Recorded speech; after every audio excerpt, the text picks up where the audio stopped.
This is the matchup everybody's been waiting to see. Pistons certainly circle this matchup. Now, they played today, so no excuses. Now you got a team, they just played, and they beat the Cavs on the road. But they played. Knicks coming in with some rest. No excuses not to win this game. How do they win it, man? What do you think, bro? First and foremost, controlling the boards, man. Rebounding battle. And when you look at the just stats on the season, number 3 when it comes to rebounding, Detroit Pistons. Number 4, New York Knicks. And when I get down, as we talked about yesterday, offensive rebounding, same thing. Detroit number 3, Knicks number 4. Controlling the glass is going to be big against this team, man. They play physical. They try to work the possessions.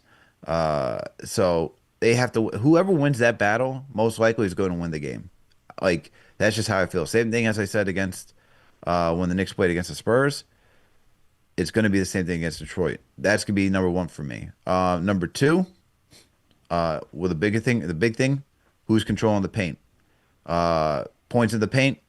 Pistons right now are number 2 in the league, averaging 58 points in the paint right now. So they like to attack down. They like to get downhill.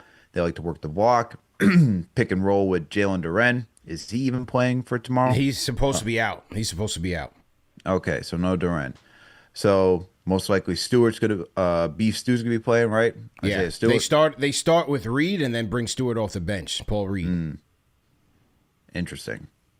Nevertheless, I'm gonna be looking at how they battle on the paint, man. And then, look, Knicks, they're not necessarily the team that likes to work the paint. They're 22nd right now. They average about 48 points in the paint. But if you're talking about winning boards, controlling the paint, that's another area for me. Second chance opportunities is going to be another one, just because the Knicks, who are currently 3rd in the league right now, are averaging 17 second chance points. Pistons averaging 17 as well. That's going to be another battleground in this game, man. So, and a lot of this comes back to controlling the glass. So, rebounding, second chance opportunities, points in the paint, because points in the paint sometimes just leads after getting that rebound and seeing if Mitch or Cat could go back up, even Josh Hart. These are things that I'm looking at in this matchup against Detroit, because this will be a physical game. And whoever gets to control that, especially if shots aren't falling from behind the arc, I feel like that's going to be dictating who wins this matchup. But what do you think, man? Where are you looking at in this game? What do you think are the battlegrounds? Yeah, I like the rebounds, because they won't have Duren, but the Knicks will be without Hart.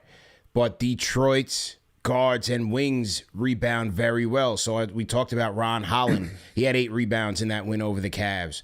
Ausar Thompson, he's another one. He'll come flying in for offensive rebounds. And so the Knicks have to be ready for the 50-50 battles, because that is where the Pistons do their great work. And that is why they are up there with the Knicks in offensive rebounding percentage this year, which has been a big leap from last year. So, the Knicks have to certainly be on guard for that. I'm looking at the battle of the guards, man. We're speaking of guards. I'm looking at the battle of the guards. Cade is going to have his numbers, but how about Dennis Jenkins? 25 points in their win over the Cavs. 5 for 5 from downtown. And somehow he's been in and out of the lineup, but every time he's in there, he's been a positive or way better. And so we talked about the perimeter defense, the point of attack defense, and in particular their transition defense. You have to find him and run him off the 3-point line. This is their version of Julian Champagnie. You got to run him off that line. Another sleeper, you know this name, Marcus Sasser. Don't sleep on Marcus Sasser. Don't sleep on, that's another name that can get busy on the Knicks off the bench. So I'm looking at Brunson, Kolick, Clarkson, Deuce. Got to man up. Got to. Look, the Cade thing, that's OG and McCall responsibility. Yeah, they're going to try to get Brunson matched up on him in the pick and roll situations. It's going to be by committee. He's going to do his damage. You expect it. But with them being shorthanded, you can't allow the Jenkins, the Sassers, the Hollands to kill you. You can't do that. They absolutely can't do that. So I'm looking at the guard play, the rebounding battle.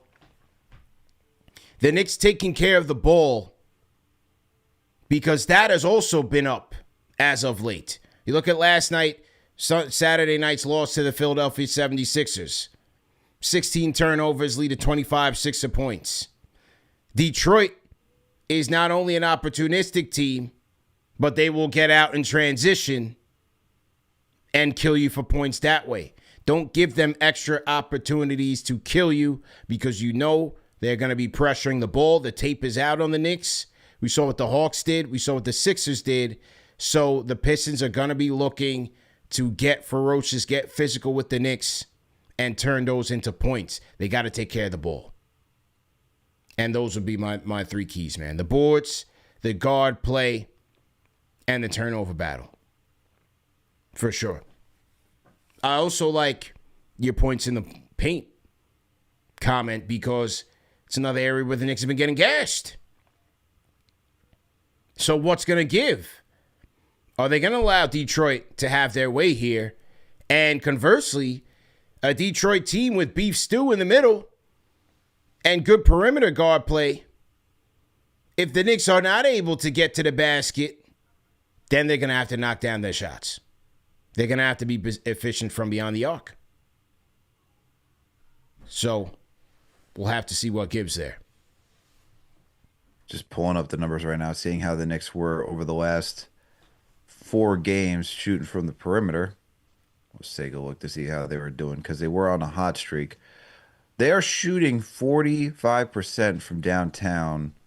Sorry, no, wrong thing. Sorry. They're averaging 45 attempts from downtown. They're shooting 38% from downtown. So they're doing a good job. They're doing a good job knocking down their threes. Mm-hmm. We'll get at like OG and Bridges who've cooled off a bit from downtown to step it up because they're going to help create that space for Brunson and Cat.